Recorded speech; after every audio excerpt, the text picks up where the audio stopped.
आदाब अर्ज है। उमरकोट में ज़िमनी इंतखाब तो हो गया, लेकिन कई सवालात छोड़ गया, और ये सवालात ज्यादातर हुक्मरान जमात पाकिस्तान पीपल्स पार्टी के हवाले से छोड़ गया। पाकिस्तान पीपल्स पार्टी की कारकर्दगी, कैनाल मुखालफिन की जदोजहद, लाल माली की शख्सियत, उमरकोट के अवाम का रद्द-ए-अमल और उसके बाद नताइज का आना, ये बहुत सारे सवालात जो हैं वो उमरकोट के ज़िमनी इंतखाबात में जो है वो सामने आ गए। इन्हीं सवालों के बुनियाद पर आज मैं आपसे तफसीली गुफ्तगू करूंगा, लेकिन इससे पहले एक बात जरूर है बताना कि इस इलेक्शन ने कई राज भी अफशा कर दिए हैं।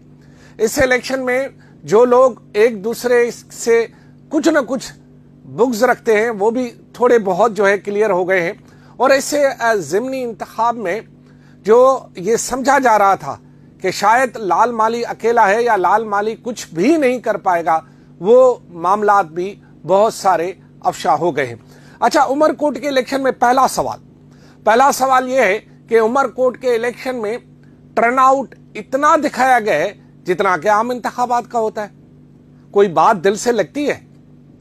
मैंने तो कभी भी ऐसा ज़िमनी इंतखाब नहीं देखा जिसमें मद्दे मुकाबिल कोई हो और टर्नआउट इतना ही हो जितना आम इलेक्शन का है। ये कैसे हुआ? यानी आप अगर देख लें कि जो उमरकोट के अभी के नताइज आए हैं वो आदाद शुमार उठा ले, और जो आम इंतखाबात में जो वोट पड़ते हैं उनके आदाद शुमार उठा ले, तकरीबन सेम टू सेम है, थोड़ा बहुत फर्क होगा। ये कैसे हुआ? क्या अवाम इतना ही पुरजोश था वोट देने के लिए, जोक दर जोक आया? और फिर जोक दर जोक वोट देने वाले सामारो और उमरकोट में क्यों सामारो और कुंडरी में ज्यादा क्यों जोश था? उमरकोट और बाकी मकामात पर जोश क्यों नहीं था?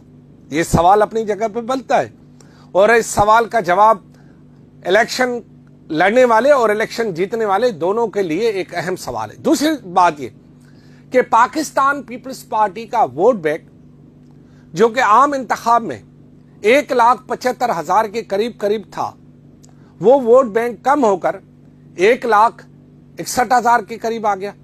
पहले मैं आपको बता दूं, मैंने ये बात छुपा के रखी। मैंने कहा अगर उस वक्त ये कहता तो आप यकीन न करते, और अगर मैं उस वक्त कहता तो हो सकता है कि किसी की इलेक्शन मुहिम को नुकसान पहुंचता। मैं कसम तो नहीं खा रहा, अगर आपका मुझ पर एतबार है तो मैं आपको बताऊं कि 3 दिन पहले इलेक्शन से उमरकोट के एक शख्सियत ने मुझे फोन करके कहा कि रिजल्ट लिखो। मैंने कहा भाई कैसे? उसने कहा कलम उठाओ। उसने कहा कि 1,60,000 तक वोट पड़ेंगे सबा टालपुर साहिबा को। उन्होंने कहा कि 1,60 या इससे ऊपर या करीब में वोट पड़ेंगे जो हैं वो लाल माली को। वो वाली बात, पहली वाली तो उनकी दुरुस्त हो गई कि 1,61,000 वोट पड़े, यानी 1,000 वोट ज्यादा पड़ गया। शायद भूल चुक हो गई होगी हिसाब किताब में, 1,60 ही पड़ना था। चलो, उसके बाद फिर जो दूसरी उसकी पेशन गोई थी कि जी इनको 60 या इसके करीब पड़ेंगे, उनमें थोड़ा सा इजाफा हो गया। लाल माली के वोट बैंक जो है वो तकरीबन 81,000 के करीब जाके उनका वोट पड़ा है। आम इंतखाबात में लाल माली को कोई 38,000 के लगभग वोट पड़ा था। लाल माली के इस इलेक्शन में 100% से ज्यादा, अगर 125 कहा भी जाए या 150, बना 100% से ज्यादा वोट पड़ा है लाल माली को। तो जीत तो लाल माली की एक तरह से हुई कि वो 100% ज्यादा वोट ले गया। दूसरी बात जो अहम सवाल है, उमरकोट शहर की जितनी भी पोलिंग स्टेशन है उनमें लगभग 95 पोलिंग स्टेशन है, लगभग कि एक पोलिंग स्टेशन में 50-100 का फर्क होगा। वो सब की सब पाकिस्तान पीपल्स पार्टी के मुखालिफ उम्मीदवार लाल माली जीत गया। उसके बाद वो पोलिंग स्टेशन है जहां से लाल माली को कभी वोट पड़ा ही नहीं, वो भी उसको वोट पड़ गया। अच्छा, यानी एक तरफ हुक्मरान जमात का वोट बैंक कम होता है, जो 16 साल से लगातार बिला नागा उमरकोट में हुकूमत कर रहे हैं। एमपी उनके, एमएनए उनके, सारी मशीनरी उनकी, एसएसबी उनका, डीसी उनका, एवं थानेदार उनके। उसके बावजूद मुखालफिन का वोट बैंक बढ़ा है। इसका मतलब है कि कैनाल की मुखालफत करने वालों का असर रसूख ये तो एक टेस्ट था ना उमरकोट का इलेक्शन। असर रसूख बड़ा है और ये असर रसूख कश्मीर से कराची और वहां से भी ज्यादा अब आगे आएगा।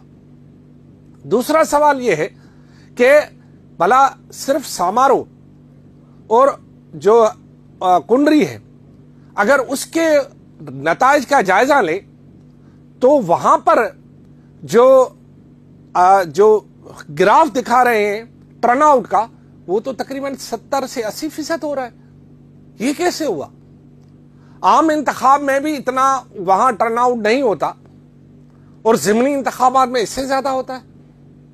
जबकि सबा टालपुर साहबा खुद जो है वो इलेक्शन में वोट मांगने भी नहीं आई, जलसे जुलूस किए हैं। और उसके अलावा तैमूर टालपुर साहब का जो वीडियोस वायरल हुई वो अलग जगह। ये सवाल भी बनता है। दूसरी बात यह कि जब इलेक्शन कमीशन खुद लिखता है कि ज़िमनी इंतखाब में रेंजर्स और कानून नाफिज करने वाले इदारों को नाफिज किया जाए पोलिंग स्टेशनों पर, क्यों नहीं आए वो?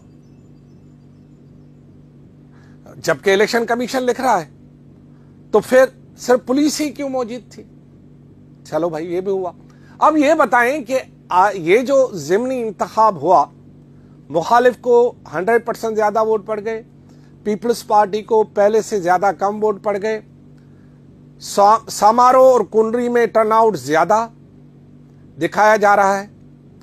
उनकी मर्जी है दिखाने वालों की। पहले तयशुदा नताज हमारे पास कैसे पहुंचे?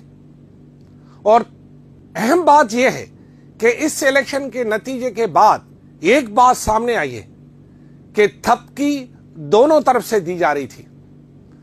हमें भी थपकी दी गई, इन्हें भी थपकी दी गई। इसका मतलब है कि वो ये देखना चाह रहे हैं कि मामलात असल में कहां पहुंचे। अगर ईमानदारी से जायजा लिया जाए उमरकोट की इलेक्शन का, तो ये पीपल्स पार्टी के लिए एक नया अलार्म है। पीपल्स पार्टी के लिए ये इलेक्शन अलार्म, और पीपल्स पार्टी को सोचना चाहिए कि वो 16 साल की मुसलसल हुक्मरानी में उन्होंने क्या खोया, क्या पाया। और अवाम का मूड थोड़ा समझना चाहिए। खुसूसन उमरकोट के अवाम का मूड तो वो समझ ही गए होंगे। उमरकोट की सियासत का पाकिस्तान पीपल्स पार्टी को दोबारा जायजा लेना पड़ेगा, और जो इस इलेक्शन में सवालात उठे हैं उन सवालों का जवाब देना पड़ेगा, अपना जायजा लेना पड़ेगा। क्योंकि उमरकोट के अवाम ने तो फैसला दे दिया। अगर एक तरह से देखा जाए, इलेक्शन तो वो जीत गए लेकिन उमरकोट से तो हार गए। तो लिहाजा ये उमरकोट का इलेक्शन जो है, इसने नए सवालात खड़े कर दिए और उमरकोट के इलेक्शन ने केनाल मुखालफिन के हाथ पहले से ज्यादा मजबूत कर दिए हैं। और लाल माली की शख्सियत अब उमरकोट तक महदूद नहीं रही, पीटीआई तक महदूद नहीं रही, पाकिस्तान तक महदूद नहीं रही। शायद दुनिया में वो जो इस इलेक्शन में दिलचस्पी रख रहे थे, वहां तक सूरताल आगे चली गई। ये तो तकरीबन तय होता है कि ज़िमनी इंतखाब हाकिम हारते नहीं है, लेकिन इस ज़िमनी इंतखाब ने हाकिमों को यह जरूर बताया है कि आप हार भी सकते हैं अगर आपने वो तरीक़ेकार अपनाया नहीं होता जो होता है, आमतौर पर होता है। ये इलेक्शन है, इलेक्शन पाकिस्तान में ऐसे ही होते हैं, कोई अचंभे की बात है नहीं। लेकिन ये सारे सवाल, ये सवालों की भरी बांध कर जो दी गई है वो बहुत अहम है। और दूसरी बात ये कि ये उमरकोट के लोग इस इलेक्शन को भूलेंगे नहीं। इस इलेक्शन के बाद इस इलेक्शन का पीछा किया जाएगा, और ये जो पीछा किया जाएगा ये आम इंतखाबात तक होगा पीछा। और दूसरी बात ये कि आम इंतखाबात से पहले अब हर हल्के का अगर जायजा लेंगे, अगर आज सारे सिंध में इलेक्शन कराया जाए तो सूरताल आम इंतखाबात जैसी नहीं होगी, मैं लिख के दे रहा हूं। अब कब कैसे इलेक्शन होते हैं, नताज फिर आपको बताए कैसे निकलते हैं, इसका तो मुझे नहीं इल्म। लेकिन सारे सवालात खड़े हो गए पीपल्स पार्टी के लिए, और बाल अब पीपल्स पार्टी की कोर्ट पे है कि वो अवाम की तरफ अगर वापस जाना चाहती है तो फिर अवाम का मूड जरा इस इलेक्शन में जरूर देख ले। खुदा हाफिज।